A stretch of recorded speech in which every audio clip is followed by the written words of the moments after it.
Hi everyone, this is Greg Lamb, the host of Boston Podcast Players. Just want to add a note that the featured playwright Laura Neill has an upcoming show that you can see in the Boston area. Her play Winter People will be produced by Boston Playwrights Theatre from December 6 to 16. She talks about the play in the episode a bit, so if you're interested, please go grab a ticket. Boston Podcast Players is supported by a grant from the Bob Jolly Charitable Trust. Boston Podcast Players. The story thus far. Cast of characters. Empress of An Rome. entity or demon. A run-of-the-mill Polish guy in his 40s. Setting. In a small hut A in the long city of forgotten Beijing. era that lives both in the Act past. 1, We Scene 1. create the possible. world with the stories we tell about Act 1, ourselves. Scene Because 2. Steven, he could Act be anywhere, 1, right? Scene 3. Don't give up the ship! Cannon fire. Bianca pushes the stop button. The end. Welcome everyone to Boston Podcast Players, Boston's virtual podcast stage for new works by local playwrights. I'm Greg Lamb, the host of this show, and today I'm joined by today's guest co-host, dramaturg extraordinaire Haley Fluke of Company 1 and elsewhere. Haley is in fact my dramaturg from the Fresh Ink Theater reading of my play Repossessed. Haley, welcome to the show. Hi, Greg. So first, can you define for anyone listening who doesn't know, what is a dramaturg and how one would go about acquiring the services of one? Sure, yeah. So there's this great quote that if you ask 11 dramaturgs what they do, you'll get 17 different answers, and I think that's true. What a dramaturg does exactly is sort of depends on whether the playwright is alive and with us and working on the play currently, or no longer working on a draft of the script, or is long gone. In either case, a dramaturg works to provide research and context to help the directors and the actors get inside the world of the play. And especially in a new play process where the writer is still working on the play, the dramaturg can also be helpful to provide a second set of eyes, help the writer think through any changes that they want to make to the script, and provide an in-rehearsal room resource to the actors and the directors. And so in this case, when we're talking about a play with historical figures, of which I'm uncertain how historical and how made up they are, you can provide at least context of the lives they're talking about. Yeah, that would definitely fall under a dramaturg's job description to do any research, provide written and perhaps also visual inspiration for the room, and fact check and say sort of how much artistic license is being taken with history. So if a playwright out there is saying, my goodness, I need a dramaturg for my play, how does she or he go about doing that? Yeah, well, in Boston, we're very blessed to have a large number of dramaturgs, and one is generally within earshot. So just yell really loud. Just yell loudly. No, and I think most people who work in the Boston theater scene know at least one dramaturg. Now you know me, so you know one. Also, the company that I worked for, Company 1 Theater, boasts perhaps the largest number of dramaturgs per square foot of any theater company in Boston. And I think it's true to say that nationally, the world of literary management and dramaturgy is pretty tight-knit. So if you know one dramaturg, you know a lot of good recommendations for dramaturgs. Now, the feature playwright this week is Laura Neill, and you've worked with her in the past as well. Can you set up the play we're about to hear from, her play Don't Give Up the Ship? Yeah, I met Laura a couple of years ago, I guess now, in the Company 1 Play Lab, and have always been really excited about her work. So this play that we're going to hear, some context that you need in order to perhaps understand the excerpt, is Diana, our protagonist, has had an accident and suffered some trauma and is now under the perception that she is Commodore Oliver Hazard Perry, who is a hero from the War of 1812, and is treating her daughters and her family as though she is the Commodore. But as the play unfolds, we start to see that her delusions of who her family is bear a striking resemblance to who they are in her real life and some issues that she's been facing with them.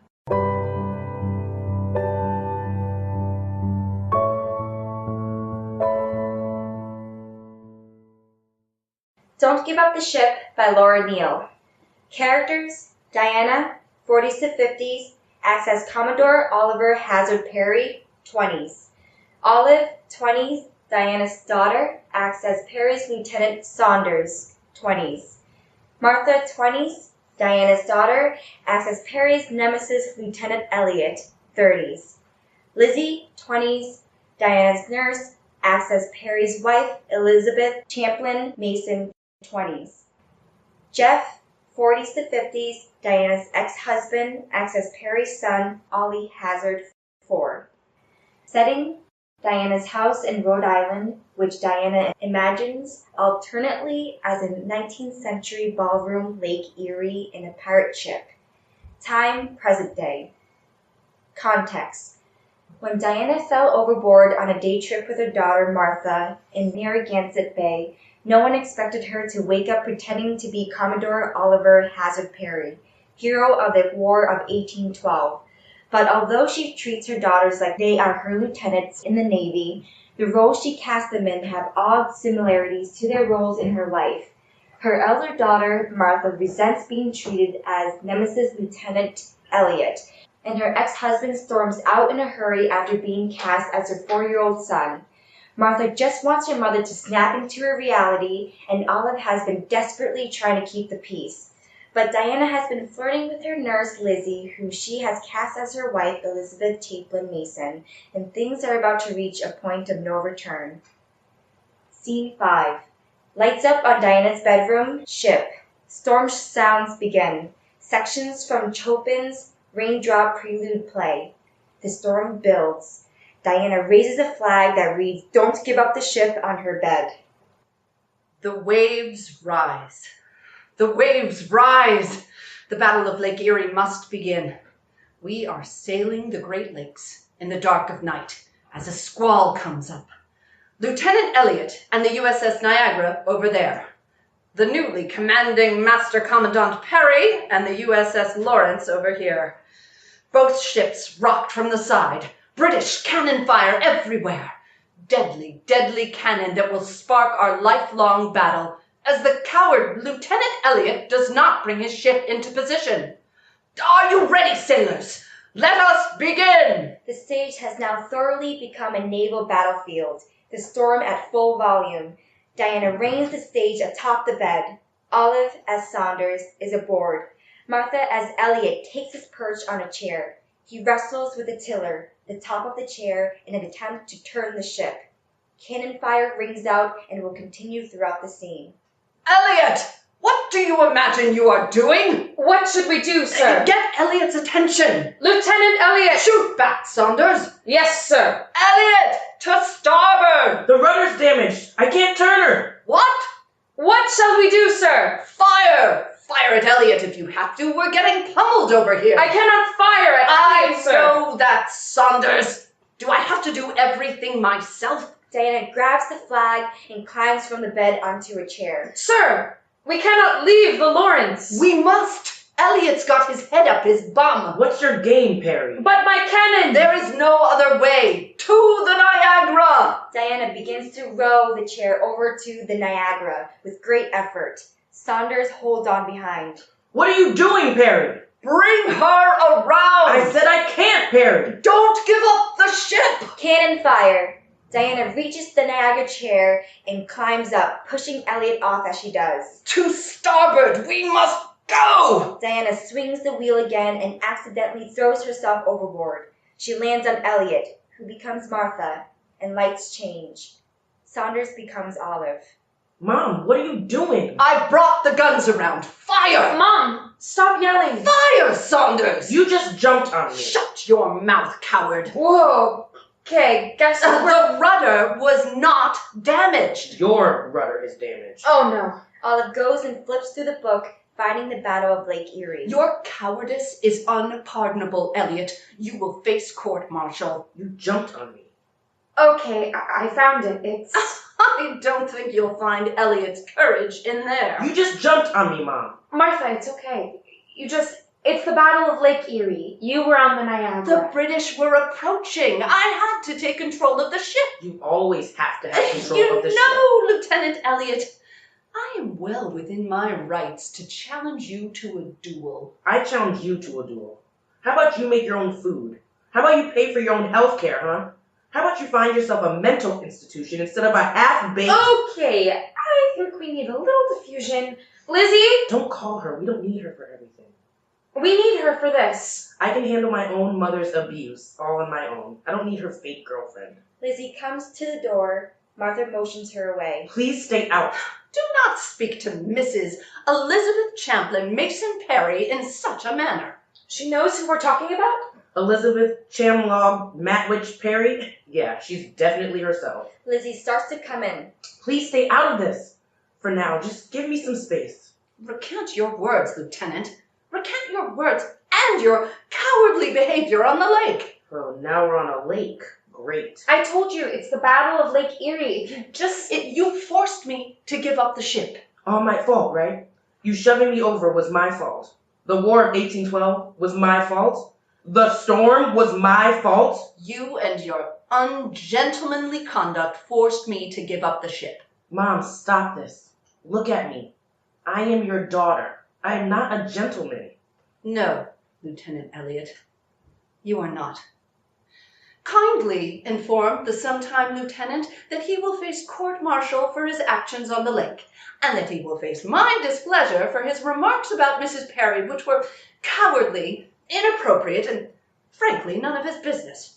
Kindly inform my mother that she's an asshole. Martha exits. Olive hesitates.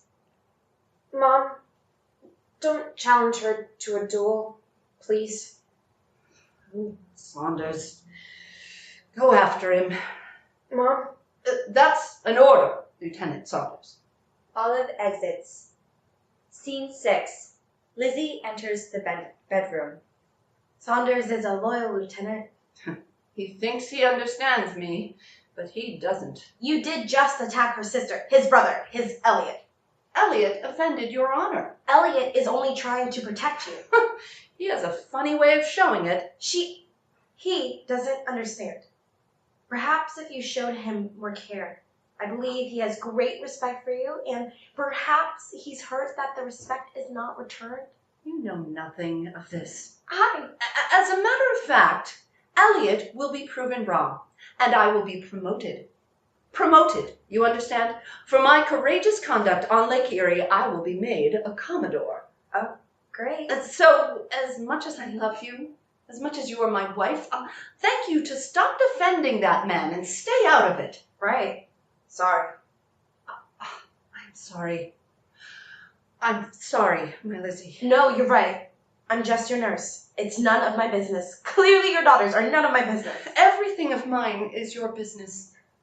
Would that be because we're married now? Well, yes. We skipped the ceremony, I think. I don't know what you're talking about, my love. I never said I do. You did.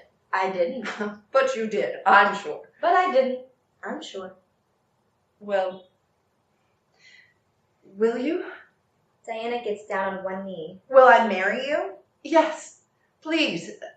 It is Rhode Island. It's not that unusual. What? For a dashing young Commodore to marry a beautiful young lady. Are you? Your behavior was most unbecoming. I've apologized. You need to apologize to Lieutenant Elliot, I think. He insulted you. He only asked me to stay out of a personal matter. No, Lizzie, trust me. He insulted you. If you only knew what he is, if he only knew what you are. What am I? You are my everything. Oh. You won the battle! The battle? The Battle of Lake Erie! You won! The British are vanquished, you're a Commodore. That's good, right? I suppose. Let us celebrate! You have won! I would much rather win your heart. Well, Will you say it? say what? Will you marry me? Do you take this Commodore to be your lawful wedded companion in sickness and in health, till death do us part? I didn't mean to skip that part, my love. I'm sorry. Do you take me in sickness and in health? Please? I do. You do? I do. Diana kisses Lizzie. Lizzie kisses back, then remembers herself. I will take care of you, Diana. That's what I'm here to do. Oh, my love. But I am only here to... I am not here to... I need you, my Lizzie, please. I'm your nurse, Diana. You're my love. Is it you? It's me. This whole time? You're adoring and dedicated Commodore. Of course. I love you. I need tea. Tea? I'm going to get some tea. Lizzie backs away and out of the room, toward the kitchen. Scene 7. In the kitchen, Martha is angrily trying to find the teapot. I'm telling you, she didn't mean to hurt you. She meant to hurt me, Saunders. Weren't you paying attention? She's insane, Martha. She's following the book. Oh no, she's still in there somewhere. If you would just read the book. I have this new invention called an iPhone, Olive. But she's following the Alexander Slidell Mackenzie. Our mother is physically attacking me, and you think the addition matters? Yes. Lord our God, preserve me. There are some really interesting resources at the library if you would just... You work in circulation, Olive. Don't get all high and mighty about the fount of knowledge with me. Don't yell at me. I'm not the one who's attacking you. Well, it feels like it. Well, that's too bad, because I'm not. Just don't ever give her that sword. Oh, come on. She wouldn't hurt you. No, but she'd hurt Lieutenant Elliot. Where's the friggin' teapot? Under the sink. I know that. Lizzie goes back to the bedroom without tea. Oh, my love, you return. I decided against the tea. But why, my love? Where's the friggin' tea? Come, my love. In top left. I know that. Right, Commodore. I've led men through ferocious battles and unending storms. My love, I can lead us through anything. Diana leads Lizzie towards the kitchen. Peace and prosperity, like the book says. The book? Do you mean that... The good book. The Bible. The Guide to Holy Matrimony. I don't think we'll find a lot of peace. Ah, my love, don't be so glum. You are with me, and I with you. Diana enters the kitchen, sees Olive. Saunders, do give us your blessing. My blessing? On our marriage, of course. We've renewed our vows. Your what? Oh, boy. Our vows, you impudent man. You had to take the sacrament. Blessings be upon you. You really had to... Thank you, Saunders. Very good. The sacrament, Mom? Weren't you just telling me not to get all high and mighty? God is a little more important than books. Right. But what a delightful occasion it is. Let us celebrate with some tea. A brilliant idea, my love. Martha is clearly making tea already. I know. I'll make it. Martha. From knocking me over to this? Is she serious? It's in the... If you say it's in the book, I swear I will hit you with this teapot. My darling one, what is Lieutenant Elliot doing in our kitchen? Let him be, my dear. Stop calling her that. Let me do it, Martha. I'm not paying you to call her pet names. I'm paying you to get her back. Oh, Jesus. Lord's name. Elliot, it's our wedding day. Please do be civil. Martha picks up the teapot. Civil? You want civil? She viciously pours tea into mugs, slopping water all over the counter. She places the mug in front of Diana, slopping water all over the table too. I'll give you civil. Martha exits the kitchen, headed towards Diana's room. Saunders, would you take this? I don't want anything that man made. Christ, Mom. Lord's name. Mom? Are you... Please do remember that I am your commanding officer, Lieutenant Saunders. Down the hall, Martha enters Diana's room and places a large cardboard box on the bed.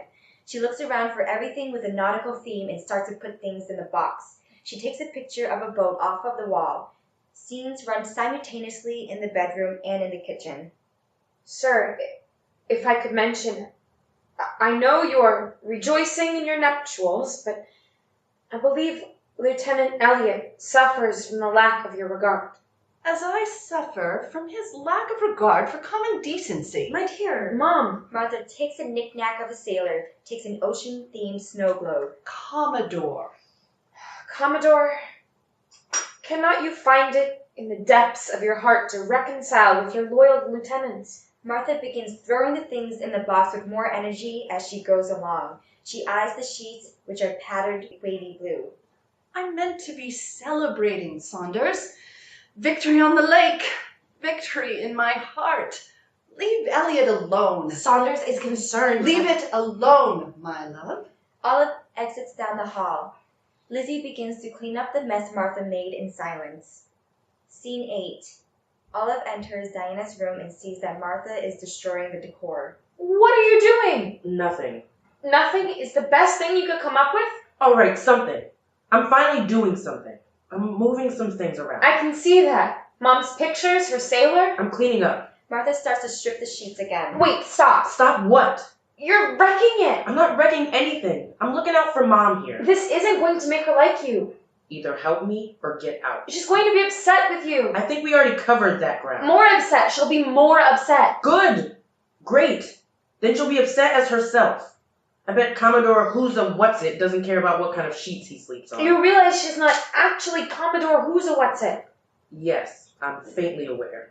I mean, she'll get better. Look, stop that. Olive keeps Martha from removing one of the sheets. It's fine for you. Come on, Martha. Her precious identities work out fine for you. Finally the favorite daughter. Finally the one she likes. What do you mean, finally? Isn't that what you've been after for years? Staying in town, helping out, getting a local job like a good little child, trying to get her attention? Some people don't dream of world domination, Martha. Some people just don't think they can achieve it. I'm gonna remind you one more time that you're not mad at me. Right, because no one's ever mad at perfect Olive. Literally no one has ever called me that. You know, Martha, Lizzie was talking about some counseling services at the hospital that might be good for you. You're gonna listen to Lizzie? She's got it great, doesn't she? So sweet and lovely and the focus of all Mom's attention. Finally got the troop leader to love her, huh? After years of mediocrity and settling for a cheap little trade degree, she's finally the best one in the room. She'll get the nice little nursing badge. Christ. Lord's name. Martha wrenches the sheet from Olive and continues taking things off the bed and dumping them into the box. She's insane, Martha. It doesn't mean that she Are you really going you. to tell me that it doesn't mean anything? That she yells at me, ignores me, pushes me over? How are you going to tell me that doesn't mean anything? It's not her fault. She chose us. Her and Dad. We're supposed to be a family. We are. Are we? Because it feels like she's kicking me out.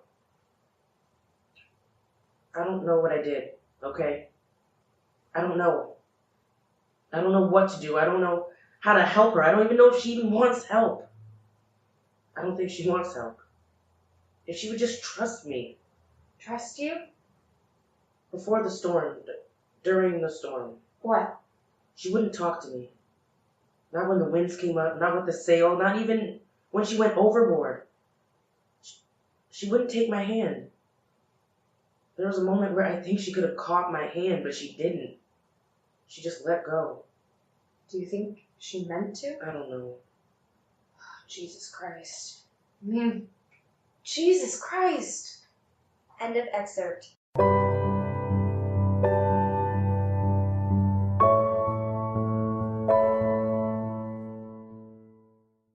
Our featured playwright is Laura Neill, who I met when we were both in the Company 1 Play Lab in 2016. I would describe her as a relentless bundle of energy, a wellspring of positivity, and a person who has her shit together to a shocking degree that I can only envy. She's written, from what I can tell, 7 full-length plays and has had full productions at Freshing Theatre, Dartmouth College, and a recently concluded run at Opera Hub. She's been an O'Neill Conference semifinalist, a Princess Grace Award semifinalist, had almost a dozen readings, and is the co-editor of the New England New Play Anthology, along with future guest Patrick Gabbridge. This is all accurate information, right?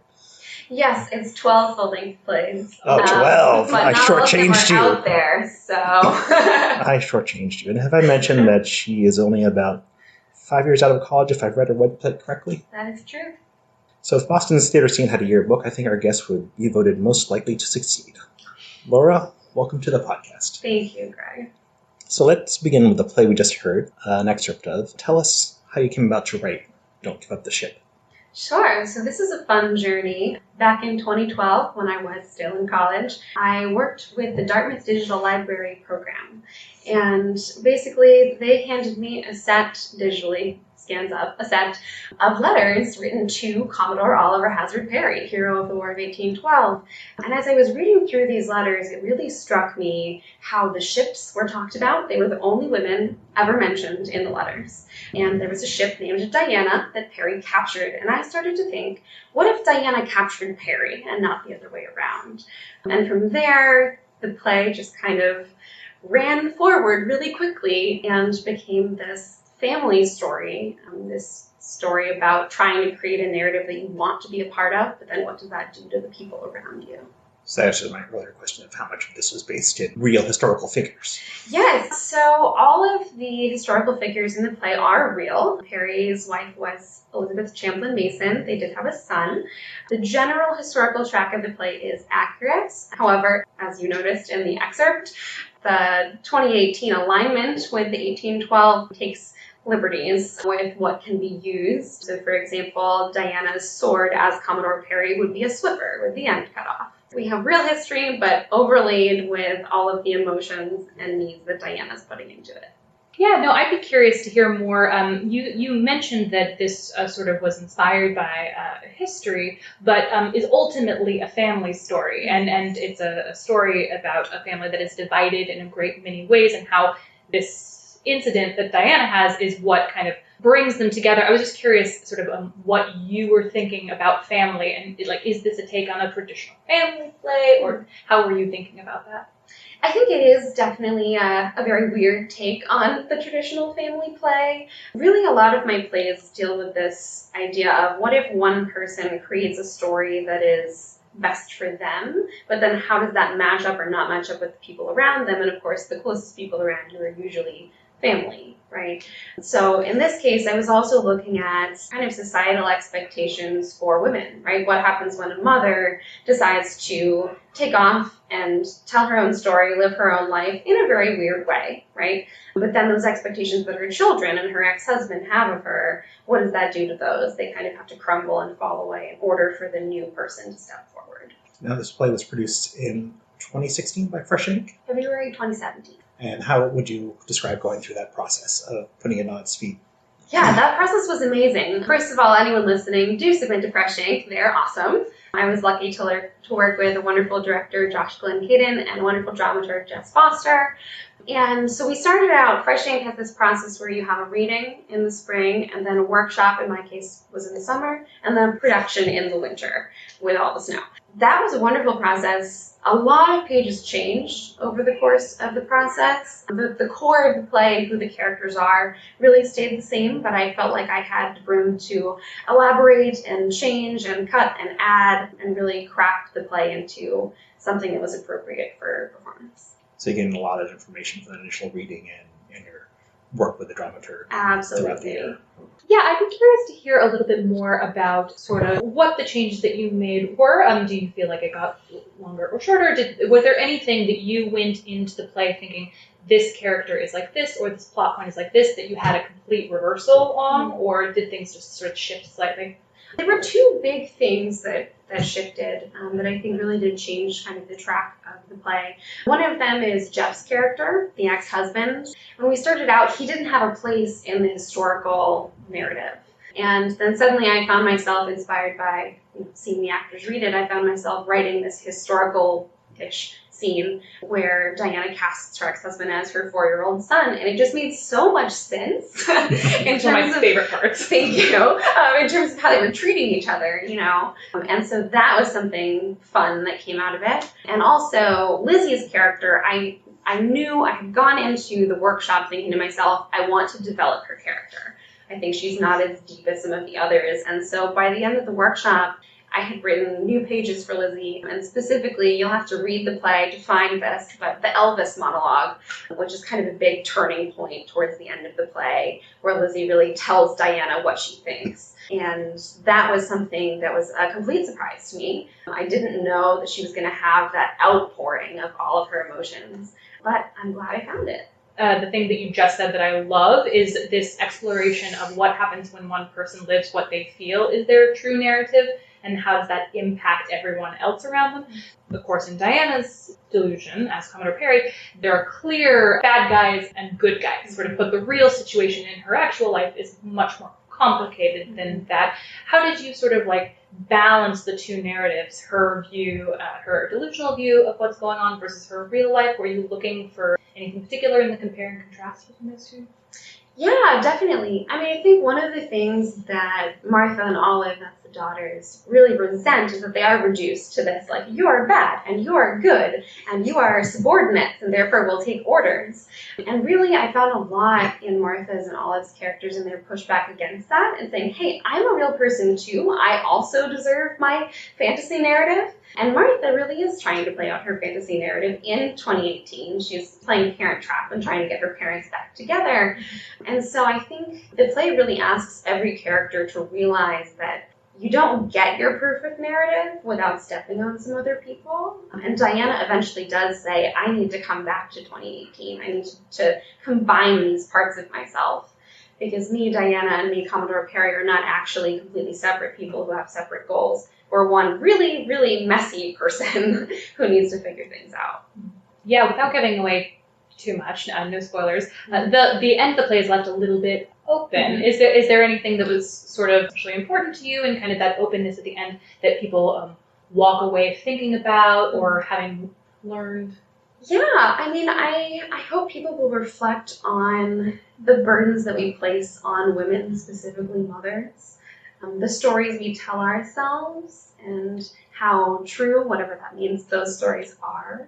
I think the ending being open is really important because we are leaving the world of this is bad and this is good and these are enemies and this is my nemesis and this is my right-hand man, because the world doesn't really work that way. You know, we end with the family in a really complicated place, and that felt more honest than any other way I could have ended it. You were just mentioning that you'd like for us to move forward after this play, thinking about the pressure that we put on women. Is there anything particular about this play for you that you feel is like really urgent and this is an important play for this moment in time?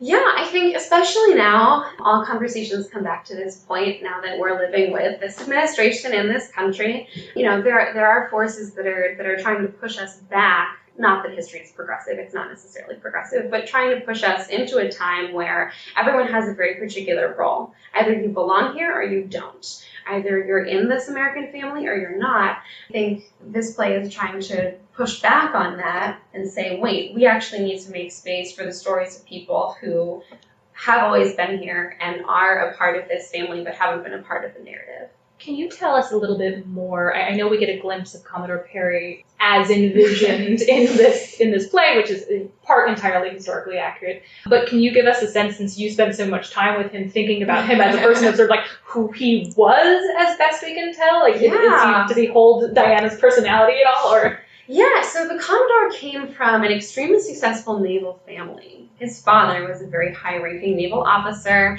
as was his brother. Some of you might have heard of Matthew Perry, who this play is not about. He's the one who went to Asia and implemented the U.S. Navy's orders there. And I really did think with Perry a little bit about that comparison to his brother and about that comparison to his father, that he was also someone who had a huge weight of expectation on his shoulders. He also at one point, and this ended up getting scrapped from the play, but it very much informs how I understand him as a person, he also at one point was court-martialed regarding the ship Revenge, and it ended up not going the way that the Navy thought it would, that capture, and Perry was court-martialed for that. And so I was thinking, you know, what must it be like to live in this sort of world where you're either a hero or you're a villain? You're leading the United States to glory against the British, or you're in a court and someone's deciding whether you get to keep your stripes or not. And that feels very connected to what Diana is going through. Either you're the perfect mother or you're someone who doesn't belong in this family. Do you feel that the play is as developed as it's going to be, or are there still things you think about revisiting the play? I think there are still things I can learn from it. There are a lot of playwrights I know who say the play is done after the second production, and I think there's some value to that, right? In terms of, you know, the first production taught me so much, and I was revising until we went into tech, basically, right? So I think now, having had a little bit of time away from the first production, I can come back at it with fresh eyes and think, okay, as I'm going into the next rehearsal process, wherever that will be, what are some things that I want to hone in on? It does occur to me to ask, or to wonder, that there's a big infrastructure in trying to find, you know, unproduced plays for the, you know, premiere or for the first time to be fully mounted. But then you've gotten one under your belt. Then how do you proceed from there as a playwright trying to put your plays forth? Is there any sort of infrastructure for a second production? And I'm guessing not. Hard question. Hard question. No, that's very true. And I'm speaking as someone who's about to have a first production in next month. Right. Documents, I would say, because I think especially in in a couple months, I'll be gearing up to send Don't Give Up the Ship to theaters again. And I think it's really important to have documentation, photos, reviews, informal comments with it as I send it out, because I think the places that aren't world premiere tied are very much show me that this has already been successful. And that's kind of the pressure that is on us as playwrights to demonstrate, okay, this has already sold tickets and here's why. It is starring in a incredible podcast that you have to hear. Yes. So if you're clamoring to give this play its second production, which you should, do not hesitate. I'd like to ask, can you speak to it all, sort of, for lack of a better word, like your aesthetic as a playwright and kind of how this play fits into your overall lens in playwriting, if there is such a thing? Yeah, definitely. So my plays are weird. They usually have these two worlds in them, or something's a little off. Someone has created a parallel narrative that maybe everyone else isn't quite aware of, or characters are changing into other versions of themselves. My work is also very woman-centered. I basically only work with women plus protagonists. It's also multiracial. I don't believe in all-white theater. We are done with that. It should be over. And so I'm very invested in casting that is actually diverse, diverse being a word that means different people in the room, right? And so that is kind of one sum up of my work. I'm also discovering that as I journey further into my life as a playwright, I'm letting myself play even more.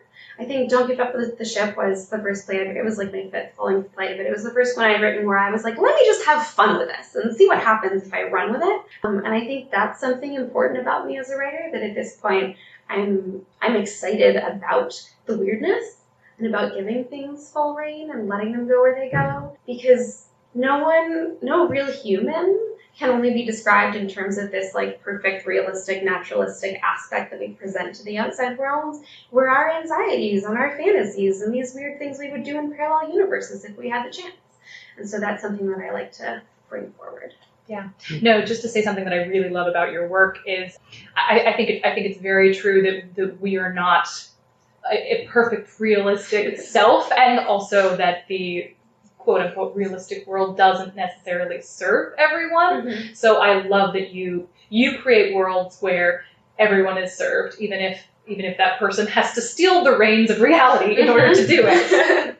Absolutely. And what you may say makes sense. If you look at your playography, it's a random assortment of subjects. It's like historical sea captains, charter schools, opera divas. It's a very diverse box of stuff you're playing. Yeah, absolutely. And I can tell you a little bit about my current project. Please do. So my MFA thesis play, which will go up at Boston Playwrights Theatre as a workshop production, not a world premiere, still available for that, December 6th through 16th. And that's a play about the people who live on the east end of Long Island, which is where I grew up. Before, during, and after the rich people come, make a mess of their beautiful houses and leave. And the weird thing in this play is that every family is played by a single actor. So there's 5 actors, and each of them embodies a community that's really, really important to Long Island. And they're not the communities that you would expect necessarily, because theater has shown us that they've only shown us beach towns in terms of the rich people who buy their 6th houses there. I was getting really frustrated with seeing and working on plays that are about rich folks and their problems, and thinking, actually, this is a time in our country when we need to be thinking about people who don't have resources, who feel like they're stuck in a cycle, who are bearing this weight of heritage on their back and not knowing where they're supposed to carry it. Long story short, in Winter People, someone burns down one of those empty mansions in the middle of the winter, and all the local folks who are actually invested in the island have to kind of evade blame and figure out how they can move forward with all that smoke laying down on them. I think you're circling something that's really important when you talk about today. There is a bit of responsibility to playwrights, to writers, to art makers and creators to address some of the issues that we're working through and really do a solid for representation. Could you talk just a little bit about sort of what you feel like a playwright's responsibility is in this day and age, and sort of what keeps your engine going? Yeah, absolutely. I mean, first of all, there are so many stories out there that just haven't been told a lot in the theater. And I think if you're looking to write a really exciting new piece, it is your obligation to try to pick up some of the stories that haven't been given space. And it's also the best thing you can do for yourself as a writer. Something I think about and something I talk about is that we've seen a lot of all one thing plays, right? We've definitely seen a lot of all white plays, right? And we also see a lot of plays where all the characters are kind of boxed into one square, right? We're all one thing, we're all one unit. And I think it's really important that we break out of that, because first of all, if we can't show people from different backgrounds actually interacting with each other in the theater, which is a realm of possibility and fantasy, then how are we ever going to have those conversations as humans? And so I mean, I think it's absolutely the responsibility of every playwright out there right now. Consider, if your work isn't multiracial and it doesn't meet gender parity, what are you saying? What are you putting forward in terms of the stories that we should be uplifting right now? To piggyback off of that, as you're talking about writing a whole lot of different kinds of characters, could you talk a little bit about how you tackle writing something that's a little bit outside of your experience or way out of your experience, and sort of what you would recommend to writers who are trying to take up this mantle and write lots of different kinds of characters?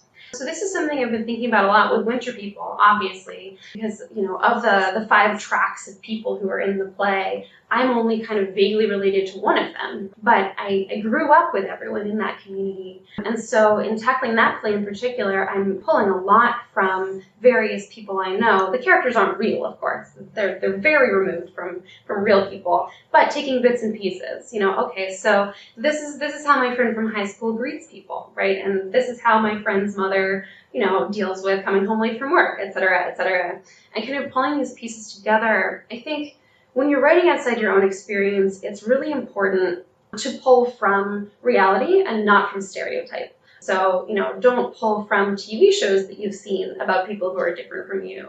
Pull from actual people. And if you don't know any actual people outside of your experience, first of all, you should probably change that. Second of all, do some research, right? Really get a good grounding and make sure you understand the communities you're trying to pull into the story, because it's their story too. It's their story first. And how do you sort of handle if people are experience your work and say, you know, that this is or not my experience, this resonated with me or it didn't? Mm-hmm. How do you handle, I guess, feedback as a writer in general? Like, what's useful to you, what's not useful to you? Do you have any recommendations for writers when it comes to receiving feedback, especially in a development process where there can be kind of a lot of it? Yeah, definitely. I love feedback, and I love it most when it comes from folks who are like super far from my experience and super far even from the theater world. I had an amazing experience. I traveled to the University of Tulsa, Oklahoma, to be their playwright in residence last November with my play The End Will Hurt, which is this super fantastical, uber feminist,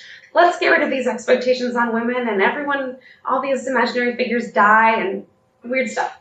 And at the end of one of those readings, a man wearing a Make America Great Again hat comes up to me and he says, "Are you the playwright?" Now I'm terrified, right? I'm like, what's going to happen here? This play is very definitely anti this administration. And he thanked me and he said, I can't believe it. This was really, really powerful. Thank you so much for telling these stories. That's not quite so much about feedback, but more about kind of opening yourself up to listen, putting work out there that is uncompromisingly feminist and multiracial, and seeing how people will respond to it. I think also in terms of feedback sessions, the really, really important thing for me as a playwright is just to listen and not to respond immediately. So I just have my pen and my notebook, and people say things. It doesn't matter what they say, I write it down. Because first of all, you never know what's going to be useful to you in a month or a year, but also it's really hard to process in the moment. So just having a record of that is really, really useful. To switch gears a little bit, this isn't just a podcast about playwrights, it's a podcast about Boston playwrights. So I'd be curious for you, as a playwright who's navigating the Boston theater scene, what excites you, what challenges you, why do you stay, and what's special about Boston for you as a place to create? Yeah, so I was born in Boston, although raised on Long Island, and I'm currently getting my degree from Boston University, so I obviously have strong ties here. I think what I'm excited about in Boston theater is Fresh Ink and Company One and the smaller companies who are really standing up and saying, these are the types of stories we need to be lifting up right now. What frustrates me about Boston is that, like many other places in the United States, it is still battling racism and also sexism, but definitely racism. And I think one of the things that, as someone who loves Boston, one of the things I need to say to it is, come on, let's, get our stuff together and really realize that now is the time to really acknowledge the incredible diversity of this place that we live in, and that it doesn't just belong to white people. It mostly doesn't belong to white people, actually, and kind of move forward from there. Yeah, I know that. Just judging by media portrayals of Boston, you'd be hard-pressed to find any minorities in Boston TV shows or movies. I know this has been a subject on this podcast before. Right, yes. There's a lot of, people think of like Pak Pakam, Harvard Yard, and they think of Ben Affleck and Matt Damon, right? Yep. But that's not everything that this place is. I think that goes to your point about, be careful when you're judging a place based on what you see in TV or movies, because that is not a lot of people's experience of Boston. That's certainly not largely my experience of Boston. I don't think yours either. So one of my favorite types of playwright events is the 24-hour play challenge, where a team is given 24 hours to write and stage a new 10-minute play. And one of these, of course, is the annual Fresh Ink Mad Dash, in which playwrights are partnered up with someone they might not have worked with before. And this year I partnered up with one Walt McGough, who you partnered up with there in the Mad Dash last year. He said that when you partnered with him, right away you had said to him that you never went past 10 p.m. on one of these things, which would give you just about 3 hours of writing time.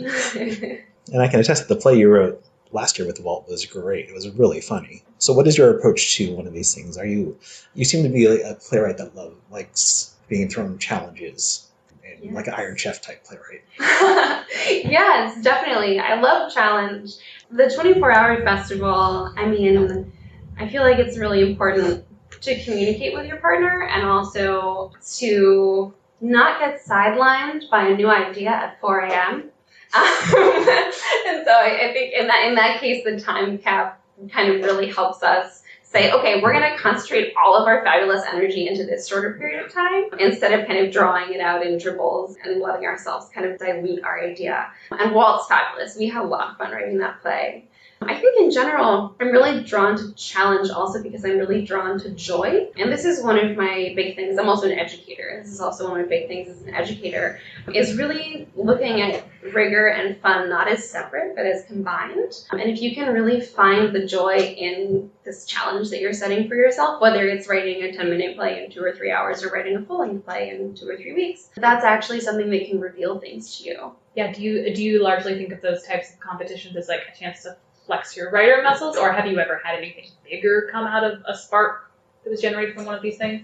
Not as yet in terms of bigger things. I appreciate the Mad Dash because I feel like it's deepened my relationships with other Boston playwrights. I've done it 3 times, and now I have 3 new playwright friends or better playwright friends, and that's been great. I think I really look at it in terms of, this is a wild fundraiser. Let's do what we want to do, have some fun with it, and really enjoy the talents of the actors and directors too, who are amazing. Do you ever try and work on the plays that you produce out of there to send them off to other places, or are they just sort of for the moment? I haven't yet, although I do think the 3 co-written plays from that I and my partners have created are pretty good, so maybe I should. You're making me want to reach out to them. But I think I haven't yet tackled co-submissions. I feel like that would be a whole nother ball of wax. One of my favorite topics of conversation when talking to playwrights is writerly obsessions. I'll read a couple of different plays by a playwright and be like, foster parents come up a whole lot in your plays, or what's with all the rosé, like rosés in every single play, what's that about? Do you have any writerly obsessions? That you know of. We'll just read them and we'll tell you what they are. Yeah, you might have to read my oeuvre and tell me. I think it's more in terms of style that it kind of comes back to me, that there's always a point where someone leaps off the cliff and starts flying, So I think it tracks back to that. When I first started writing plays, I had to watch myself because I was putting a lot of profanity into them that wasn't necessary. I think that's a very first-time playwright kind of thing to do. Edgy. Yes, I'm super edgy. Now that I tamed that beast a couple of years ago, I think I try to invest in different worlds each time. Like a curveball. Yes. Can we talk for a moment about your recent show that went up with Opera Hub called Divas? I'm wondering if they came to you with the idea, if you came to them with the idea. Yeah, so Opera Hub came to me. They were actually familiar with Don't Give Up the Ship, and so they had seen that I had some experience loosely writing about historical figures. They came to me and said, we have these 9 historical opera divas, and we have these 9 contemporary playing them who already have their characters, and we want you to write a play that tells us a lot about the lives of these divas and also has some sort of message for today. That's totally Iron Chef playwriting. Yeah, exactly. And that was a really wonderful process because I got to work with these opera singers, many of whom don't identify as theater actors. They identify as opera singers. Work with them throughout the process to build their characters, and they also came to me with research about their particular figures. And that was something that, if I heard an interesting tidbit, I'd sneak that in there. I also had a lot of freedom, basically, besides having to include the historical divas in the show, I had some freedom in terms of how to tell the story. So I had some fun playing with that and trying to figure out, okay, what is the contemporary story, the contemporary lens through which this needs to be viewed? So one of the questions that I get the most often from younger playwrights is about commissions. And it sounds like yours was a great experience, but could you sort of talk a little bit about what a commission is, how you navigate working within a commission, and any advice you have? Sure. Commission, long story short, is when a company comes to you and says, hey, we will pay you this amount of money to write this play. And sometimes you'll have total free reign with that. There are companies out there who just give open commissions. And sometimes, as in this case, there will already be production dates attached to it. Say, it needs to be done by this time because we're going to produce it, which I think is the best kind of commission because then your show is actually going to have legs. I think some writers, that would paralyze them with fear. I have lived a life of very high academic pressure, so I'm not a stranger to deadlines, In terms of advice for playwrights who are embarking on their first commission, I would say definitely talk with the people you're setting off on this journey with about expectations. Talk about how many drafts will be expected, what kind of feedback you'll get, how much of that feedback you'll be expected to implement. Really just be very, very transparent about what you need for your process and ask about what the needs of the company are for the process. Because as you navigate, especially a longer process, as commissions tend to be, it's really nice to have benchmarks and guidelines for how things are going to work. And make sure the paperwork is solid. Make sure the paperwork is solid. Always be a member of the Dramatists Guild. Send your material to Deborah. She's amazing. She reviews all of my contracts super quickly. Highly recommend. Thank you, Deborah. So definitely join the DG.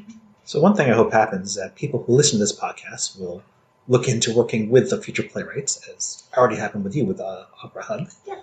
So what is the phone call you would most like to get from someone listening to this podcast right now? I would like someone to ring me up and say, I love this play. You can pick whichever play you like on the New Play Exchange. I love this play. I'm passionate about it. I want to direct it, or I want to produce it at my company. And in my ideal world, that would come from a company that already has committed to the values they've talked about here. So woman-centered, multiracial, doing new work, and really committed to collaboration. Something about me is that one of my favorite things about theater is that you get to be in a room with other people who think differently than you, and actually get to weave those strands together into something that literally no one could create by themselves. So if there are people out there who are excited about that, give me a call. So, Laura, if people want to learn more about you and your work, what are the best web resources for that? Great. So you can find me at my website. If you write Laura Neill Playwright in Google, that should be the first thing that comes up. Also, my New Play Exchange profile. I have contact information there. You can also like me on Facebook at facebook.com/Laura Playwright. I'm trying this thing where I'm a business person and have a page. So help me out with that. Let's give it a shot. I'd love to hear from you.